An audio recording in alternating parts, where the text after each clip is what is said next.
selamat datang di podcast MBS 3. Ngabuburit bareng SMP Negeri 3 Genteng. Tempat kita ngobrol santai tapi penuh makna. Aku April dan aku Safira. Seperti biasa, kita bakal nemenin kalian dengan pembahasan yang gak cuma menarik, tapi juga bisa bikin hidup kalian lebih baik. Nah, hari ini kita mau bahas sesuatu yang sering dianggap sepele, tapi sebenarnya punya dampak besar banget dalam hidup, yaitu kejujuran dan amanah.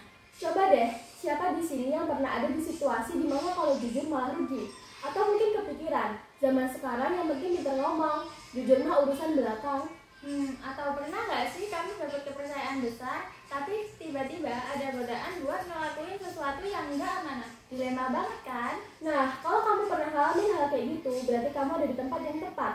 Karena di episode ini, kita bakal kupas tuntas tentang gimana kejujuran dan amanah bisa benar-benar mengubah hidup seseorang. Kita bakal mulai dengan sebuah kisah inspiratif yang bakal bikin kamu sadar kalau jujur dan amanah itu bukan cuma soal baik atau buruk, tapi juga soal masa depan. Dan setelah itu kita bakal lanjut ke segmen Q&A, di mana kita bakal ngebahas pertanyaan-pertanyaan menarik dari cerita itu. Siap-siap buat nge-like, mikir, dan dapat insight baru.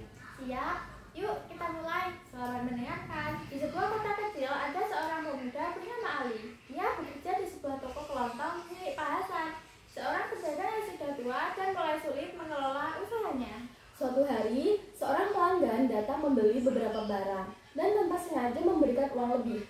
Ali yang saat itu sedang sibuk, hampir saja memasukkan uang itu ke laci kasir tanpa sadar jumlahnya berlebihan. Tapi, sesuatu dalam hatinya mendorong untuk menghitung ulang. Ketika Ali menyadari ada kelebihan uang, ia langsung memanggil pelanggan tersebut dan mengembalikannya. Pelanggan itu seorang pria tua dengan pakaian sederhana, tersenyum dan berkata, "Nak, sekarang jarang sekali orang sepertimu. Semoga kejujuranmu membawa berkah ya." Beberapa hari kemudian, pria tua itu kembali ke toko. Kali ini bukan sebagai pelanggan. Ia ternyata adalah saudara jauh Pak Hasan dan sedang mencari seseorang yang bisa dipercaya untuk mengelola toko tersebut karena Pak Hasan berencana pensiun. Setelah mendengar cerita tentang kejujuran Ali, pria itu tanpa ragu merekomendasikan Ali untuk mengambil alih toko. Dan akhirnya Ali yang tadinya hanya seorang pegawai biasa, kini menjadi pemilik toko itu. Wah, luar biasa ya, dari satu tindakan jujur, hidup Ali berubah total. Bener banget, banyak orang yang berpikir kalau jujur itu cuma soal hal kecil, padahal dampaknya bisa besar banget. Kepercayaan itu nggak bisa dibeli, tapi bisa diraih lewat amanah dan kejujuran. Dan kisah ini juga mengajarkan kita bahwa kejujuran itu selalu membawa berkah. Mungkin nggak langsung kelihatan hari ini, tapi suatu saat pasti ada balasannya. Buat kalian yang lagi dengerin, apakah kalian pernah mengalami kejadian di mana kejujuran atau amanah bisa membawa hal baik dalam hidup? Kalau ada, jangan ragu buat cerita ke kita. Siapa tahu bisa jadi inspirasi buat banyak orang. Nah, setelah kita dengar kisah Ali tadi dan tetap jujur meskipun punya kesempatan buat diam aja, sekarang kita masuk ke segmen Q&A. Kita bakal kupas lebih dalam tentang pelajaran dari kisah tadi. Kalian siap? Siap, udah gak sabar nih buat membahasnya. Pertanyaan pertama, kalau kamu ada di posisi Ali tapi kamu lagi kepepet banget, apa kamu tetap bakal balikin uang kelebihan itu? Wah, jujur ya, kalau kondisinya lagi butuh banget, pasti ada rasa buat diam aja dan mikir, ini rezeki nomplok. Nah, pasti ada godaan tuh, tapi justru di sini diuji kan, apakah kita pilih jalan yang mudah atau tetap berpegang pada nilai kejujuran? Betul, dan ini nyambung ke pertanyaan selanjutnya. Jadi gimana sih caranya supaya kita bisa tetap jujur walaupun lagi dalam kondisi yang nggak menguntungkan?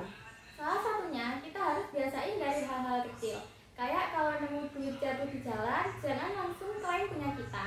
Atau kalau dikasih tugas kelompok, kita benar-benar kerja, bukan cuma numpang nama. Nah, bener banget, jujur itu kebiasaan. Kalau dari kecil kita udah kebiasaan nyontek atau bohong dikit-dikit, pas gede nanti bakal makin sulit buat jujur di hal besar. Dari kisah tadi, kita lihat kalau kejujuran Ali bikin dia dipercaya. Tapi banyak juga yang bilang, jujur tuh nggak bikin sukses. Yang sukses itu yang licik. Menurut kamu, gimana cara supaya kita tetap jujur tapi juga tetap bisa sukses? Wah, ini pertanyaan yang sering banget muncul ya. Kadang kita lihat ada orang yang culas tapi malah sukses. Terus kita jadi mikir, wah orang baik malah sering kalah ya. Nah, makanya penting nih. Sebenarnya jujur dan sukses itu bukan sesuatu yang bertentangan. Banyak orang sukses justru berhasil karena jujur. Contohnya kayak bisnis yang dipercaya pelanggan karena transparan. Betul, jadi intinya jujur itu nggak berarti kita harus pasrah atau naif. Kita bisa tetap jujur sambil tetap cerdas dalam mengambil keputusan. Gimana kalau kita udah jujur tapi malah dianggap bodoh atau nggak pinter cari kesempatan? Wah, ini berat banget. Misalnya kita nggak mau mark up laporan di kerjaan, terus malah dibilang, kurang pinter harusnya bisa dapat lebih. Iya, kadang orang jujur malah dianggap nggak lincah di dunia kerja atau bisnis. Tapi kalau kita jujur dan bisa buktiin kalau kita kompeten, justru kepercayaan itu yang bakal jadi aset besar buat kita. Bener, orang yang sukses karena curang mungkin bisa dapat hasil cepat, tapi kepercayaan orang itu mahal dan nggak bisa dibeli. Sekali hilang, susah baliknya. Nah, dari kisah Ali kita lihat kalau kejujuran bisa bikin seseorang dapat kepercayaan besar. Tapi, dalam kehidupan kita sehari-hari, gimana sih cara kita supaya bisa jadi seseorang yang bisa dipercaya? Yang pasti mulai dari hal kecil. Kalau janji, ditepati. Kalau dikasih tugas, kerjakan dengan tanggung jawab. Dan jangan PHP-in orang.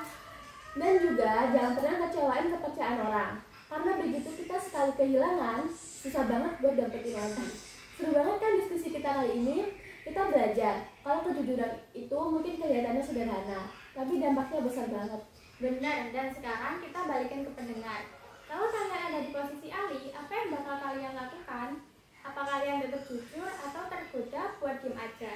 Kirim jawaban kalian di kolom komentar. Siapa tahu jawaban kalian kita bahas di episode berikutnya. Gak kerasa ya, kita udah ngobrol panjang lebar soal kejujuran dan amanah. Mulai dari kisah Ali sampai diskusi seru di segmen Q&A.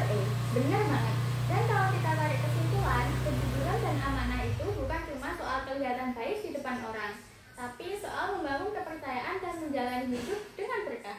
Kadang jujur itu kelihatan susah, apalagi kalau kita lagi dalam kondisi sulit. Tapi percaya deh, dalam jangka panjang, kejujuran itu yang bakal menyelamatkan kita. Nah, dari semua yang kita bahas tadi, mana nih yang paling relate sama kehidupan kalian? Atau mungkin kalian punya pengalaman pribadi soal kejujuran yang pernah mengubah hidup kalian? Jangan lupa, kalau kalian suka podcast ini, support kita dengan cara subscribe, like, dan komen. Biar makin banyak orang yang bisa dapetin manfaat dari obrolan kita. Dan terakhir, ingat selalu, jujur itu bukan berarti bodoh, amanah itu bukan beban. Tapi dua hal itu yang bikin kita dihargai dan dipercaya. Oke, aku April. Dan aku Syafira. Sampai ketemu di episode berikutnya. Tetap jujur, tetap amanah, dan tetap jadi orang baik. Wassalamualaikum warahmatullahi wabarakatuh.